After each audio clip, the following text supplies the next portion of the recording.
ফরাসউদ্দিন সাহেব, তখন যিনি পরে বাংলাদেশ ব্যাংকের গভর্নর ছিলেন, তিনি ছিলেন ওই সময়ে শেখ মুজিবের সেক্রেটারি বা পার্সোনাল সেক্রেটারি। তিনি অ্যাপয়েন্টমেন্ট দিয়েছিলেন এবং আমি গিয়েছিলাম শেখ মুজিবের কাছে। তিনি চাইছিলেন যাতে আমি তার সঙ্গে যোগদান করি। কারণ হচ্ছে বাংলাদেশের প্রথম পঞ্চবার্ষিকী পরিকল্পনা যখন হবে, শেখ মুজিব চেয়েছিলেন যেন আমি সেই অনুষ্ঠানটি টেলিভিশনে ওটারই উপস্থাপক হই।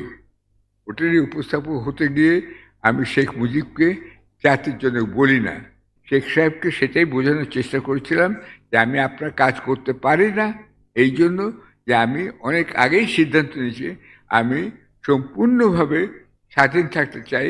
কেন আবার বাবার দুর্গতি দেখে আমি বুঝতে পেরেছিলাম চাকরি করতে গেলে আপনাকে চাকর হতেই হবে।